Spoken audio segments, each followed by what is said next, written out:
So I wonder how much quicker, particularly in these slightly cooler conditions yet, this fully resurfaced track might well give us. The times were in the 137s, but I imagine that was more due to drivers getting used to fuller fuel loads maybe that were running for the race. An important weekend for this man, Yuta Nomura, last year's Super Formula Light champion. Was fifth in practice this morning in FP2, yesterday morning in FP2, so we can really see what he can do to try and get some quick times in. First couple of lap times starting to come in on those fresher sets of time.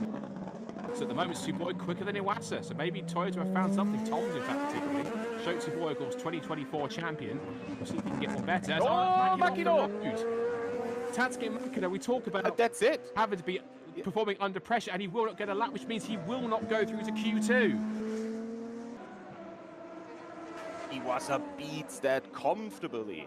Iwasa fastest on a 1:37.401, but the massive talking point, Tatsuki Makino compared to his teammate under big pressure after not scoring at all in the first couple of races, having problems in qualifying.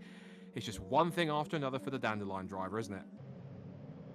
So there's the confirmation of the top 6 going through from Q1. Iwasa fastest from Fukutsumi, Ren Sato, Kamui Kobayashi, Toshiki Oyu, and saving grace for Yuta Nomura. He will go through to Q2, and out from Q1, Matsushita, Yamashita, Sasahara, Juji Noda, and 2 massive scalps from the champion already. Sho Tsuboi after his lap got deleted, and Tatsuki Makino after a mistake at the second Degner's running wide, set no time. They will have to start on the penultimate. So, as quick as Group A ended, Group B are straight out to set their times for Q2. Effectively, Iwasa's laid down the initial benchmark. Now it's up to see if Otter can try and beat it, Jens. I'm sure given that he quite likes this circuit, has got quite a good record here in the previous times, and he's the form man and the champion leader. Unless he makes a mistake, touch wood, it would be hard to bet against him.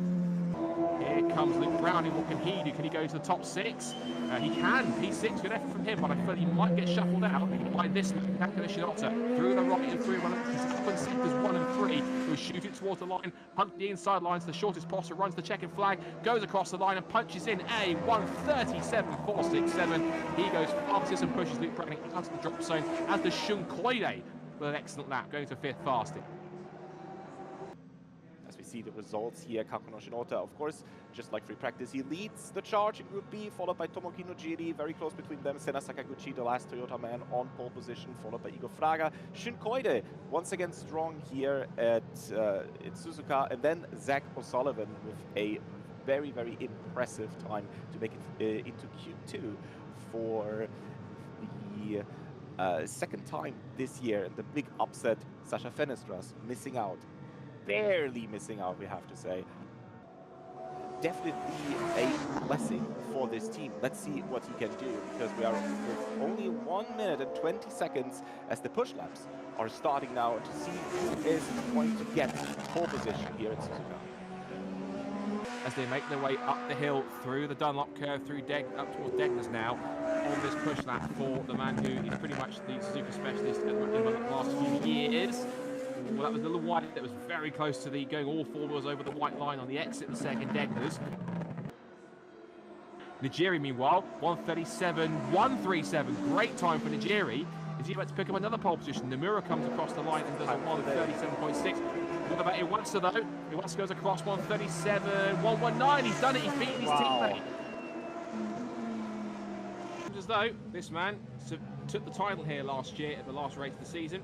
Of course, now he starts his return to Suzuka, number 1 on the Carl Mugen. Number 1 as well. Another pole position for Yuma Iwasa. Doesn't get $1 million for this one, but he still gets P1, and he still gets another couple of valuable points on top of that as well. So here's the result then from Q1 and Q2. Yuma Iwasa with his 3rd pole of the season, his 7th of his career, only by 18,000 of a second from his teammate Tomoka Nijiri. Yuta Nomura, an excellent 3rd, his best qualifying by far. What can he do from the 2nd row of the grid? Then it's Senna Sakaguchi, Noro Fukutsumi in the top 5. The 2 Nakajima cars of Sato out-qualifying Fraga. Intriguing to see how that one works out at the start. Then Shun Koide for 3 Bond, Toshiki Oyu for P9, and then deleted times for Zach O'Sullivan, Kamui Kobayashi, and crucially, Kakuno Shinoda will start from P12. Lots of work for him to do, as will also a few other drivers who are going to be quite quick. Matsushita 13th, Sasha Fenestras 14th, the best of the Tom's cars. Then we have Kenta Yamashita. The 2 Kondo cars will start 16th and 17th. Browning ahead of Sasahara, then Naka and Yuta Nomura and Juji Noda, of course, one of the big scouts for that qualifying session.